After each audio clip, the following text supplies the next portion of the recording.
Hello viewers, আসসালামু আলাইকুম। আমরা সিলেট ঘুরতে গিয়েছি কিন্তু কোনো ভিডিও আপলোড দিইনি, কারণ হচ্ছে সিলেট থেকে আসার পর আয়ন অনেকটা অসুস্থ হয়ে পড়ে, ঠান্ডা লেগে যায়।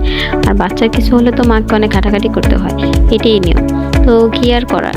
তো আমরা সিলেটে কি করলাম আপনাদের সাথে আজকে সব শেয়ার করব। তো কথা না বাড়িয়ে আমরা আমাদের ভিডিওর দিকে এগিয়ে যাই। আমরা সিলেটে ট্রেন দিয়ে যাব, তাই আমরা অনলাইনে টিকিট এক সপ্তাহ আগে কেটে রেখেছি। তো যারা যারা ট্রেন দিয়ে যাবেন অবশ্যই টিকিটটা অনেক আগে থেকে কেটে রাখবেন অনলাইনে।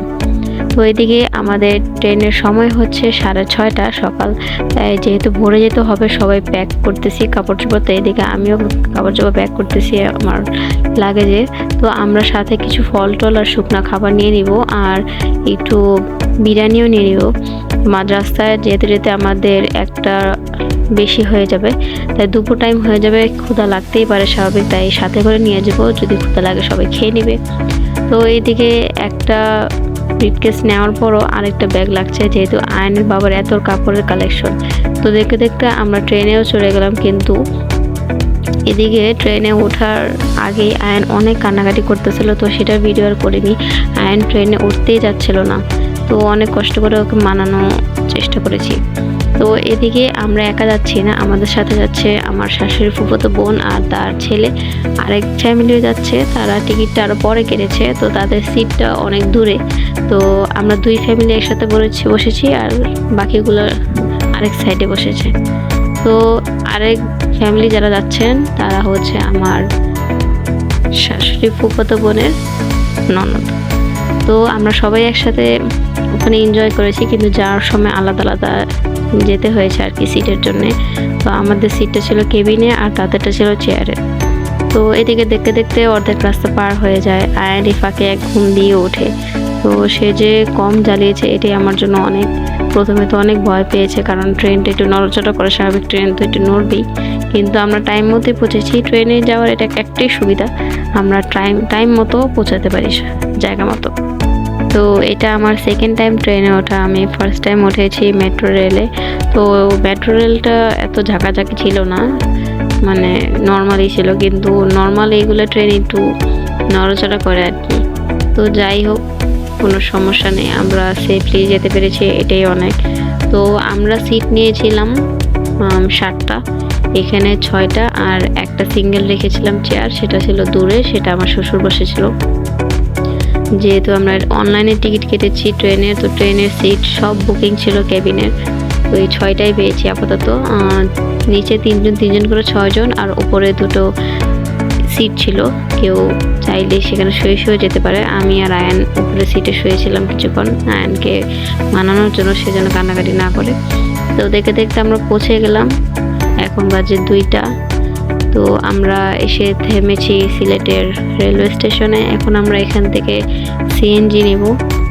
তো আমরা এখন সবাই যার যার ব্যাগ নিয়ে যাচ্ছি। এই যে ওনারা হচ্ছেন আমাদের আরেক ফ্যামিলি, আমরা সবাই টোটাল 10 জন। তো এখন আমরা চলে যাব বাইরের দিকে।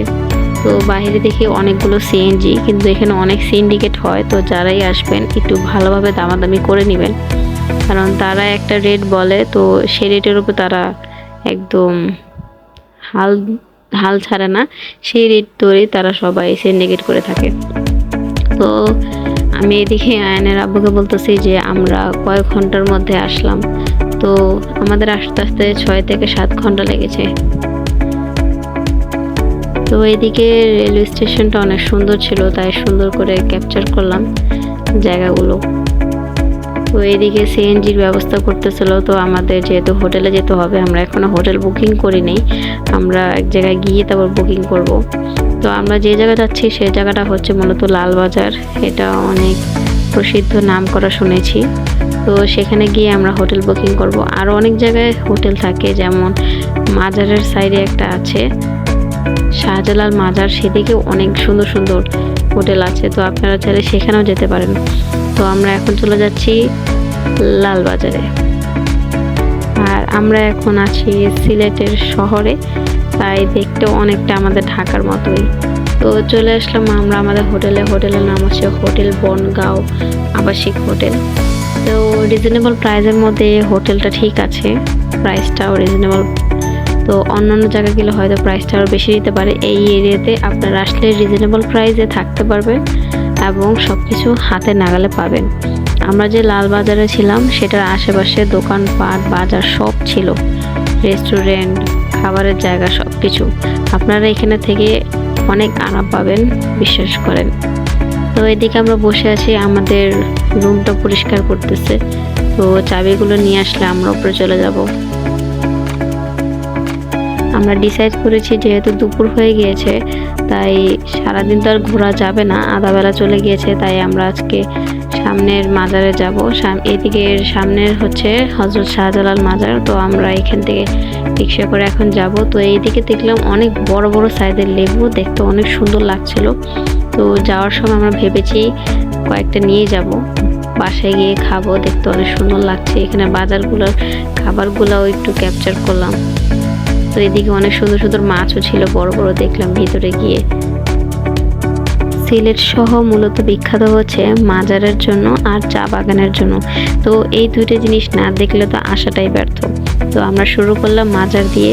তো মাজারের আশেপাশে দেখলাম অনেক ধরনের দোকান, সেখানে তসবি, মিষ্টি, আচার, অনেক কিছু ছিল। তো আমরা যাওয়ার সময় অনেক কিছু কিনে নিয়ে গেছি, সেটা দেখাবো। তো এখন আমরা ভিতরে ঢুকবো। মাজারের আয়ান তো আশেপাশের অনেক খেলনা দেখে তার মাথা নষ্ট হয়ে যাচ্ছে। তো আমরা তাড়াতাড়ি করে আয়ানকে নিয়ে ভিতরে চলে গেলাম। তো এদিকে সবাই এসে পড়েছে এক এক করে, আমরা সবাই আলাদা আলাদা রিক্সা নিয়েছি যে যার মতো। তো বাসার সামনেই যেহেতু বেশি দূর না, 5 থেকে 10 মিনিট সময় লাগে। যারা লালবাজারের ওদিকে হোটেলে থাকবেন তাদের জন্য হযরত শাহজালাল মাজারটা খুবই সামনে। তো এদিকে আমরা এসে পড়লাম মাজারের ভিতর। মাজারের ভিউটা অনেক সুন্দর ছিল আর অনেক পরিষ্কার পরিচ্ছন্ন ছিল। আমরা এতদিনে সিলেটে যেসব জায়গায় গেলাম, তো দেখলাম ভালোই পরিষ্কার সব কিছুই। তো উপরে যে সিঁড়িটা দেখলেন সেখানে মাজার। তো সেখানে শুধু পুরুষ যেতে পারবে, তো মহিলাদের জন্য নিচে ব্যবস্থা করা আছে। মহিলাদের নামাজের একটা স্থান আছে, সেখানে নামাজ পড়ে, জিয়ারত করে, দোয়া করে। এখানে ওযুখানাও আছে। আর সামনে অনেক বড় একটা পুকুর আছে, বেশি বড় না, মিডিয়াম সাইজে। তো এই পুকুরটা কতটা গভীর আমি জানি না, কিন্তু মনে হয় না বেশি গভীর। তো এই পুকুরের মধ্যে অনেক বড় বড় সাইজের গজার মাছ, কেউ না আসলে বিশ্বাস করবে না নিজ চোখে দেখলে। তো যেহেতু রাতের বেলায় এসেছি, আমি ভালোভাবে ক্যাপচার করতে পারিনি ভিডিওটা। তো দিনের বেলা আসলে হয়তো স্পষ্ট বোঝা যেত। তো সামনের দিকে কয়েকটা গজার মাছ দেখলাম বড় বড়, আর বাম পাশের ওই কোণার দিকে দেখলাম অনেক মানুষ জড়ো হয়ে আছে। তো ভাবলাম ওইদিকে মনে হয় বেশি, তো আমরা আবার ওইদিকে চলে গেলাম। তো ওইদিকে গিয়ে দেখি অনেক বড় বড় সাইজের গজার মাছ। তো যতটুকু শুনলাম, তো এই পুকুরে শুধু গজার মাছই পালা হয়। তো অনেকজনে বিশ্বাস করে যে গজার মাছ এগুলো মাছ না, এগুলোর মধ্যে জিন পড়ি আছে। তো আমি যেহেতু এগুলোতে বিশ্বাস করি না, এই কাহিনী শুনলাম আর কি। তো অনেকে আছে যে মাজার টাজার অনেক বিশ্বাস করে। তো যেহেতু আমি অতটা বিশ্বাস করি না, এসে দোয়া দুরুদ করলাম আল্লাহর কাছে, নিজের জন্য দোয়া করলাম, যিনি শাহিদ আছেন তার জন্য দোয়া করলাম আর কি। এভাবে দোয়া করলে করা যায়, এর বাদে বেশি করা উচিত না আমাদের। তো এদিকে এসে দেখলাম মানুষ জড়ো হয়েছে। তো এইদিকে আমরা গজার মাছগুলো দেখলাম, কিন্তু যে মাজারে যান ভিড়ভাট্টার মধ্যে অবশ্যই সাবধানতা অবলম্বন করবেন। তো এদিকে যে আমরা যা দাঁড়িয়েছিলাম, একটা মেয়ের ফোন চুরি হয়ে যায়। তো এটা দেখে তো আমি অনেক ভয় পেয়ে যাই। যেহেতু এখন রাত, তাই স্পষ্ট বোঝা যাচ্ছে না, কিন্তু আপনারা দেখতে পাচ্ছেন কালো কালো মাছগুলো নড়াচড়া করছে, একটু পরপর বুদবুদ করছে পানি থেকে। তো আমার ছেলে তো দেখে অনেক খুশি, সে তো মাছ অনেক পছন্দ করে। আর মাজারের ভিতর যে অসংখ্য ধরনের কবুতর, মানে এক একটা এক এক রকমের, একটার সাথে আর একটা ম্যাচ খাবে না, অনেক সুন্দর সুন্দর।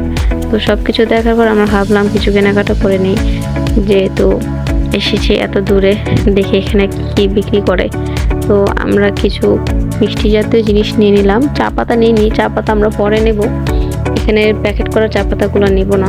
তো এখানে আচার দেখলাম, নকল দেখলাম। তো নকল দেখলে ছোটোবেলার কথা অনেক মনে পড়ে গেল। আগে কেউ মাজারে গেলে আমাদের দিত, সবাইকে দিত ছোটোবেলা থাকতে। তো এখন তার এগুলো খায় না অনেকে। এমনি শখের বসে কয়েকটা নকল নিলাম প্যাকেটে, আর কয়েকটা আচার নিলাম, চকলেট নিলাম, এই আর কি। তো সিলেটে আমরা আরও কোথায় কোথায় ঘুরলাম এগুলো দেখবেন নেক্সট ভিডিওতে। আজকে এ পর্যন্তই। সবাই ভালো থাকবেন, সুস্থ থাকবেন আর পাশে থাকবেন। অবশ্যই লাইক কমেন্ট শেয়ার করবেন। আল্লাহ হাফেজ।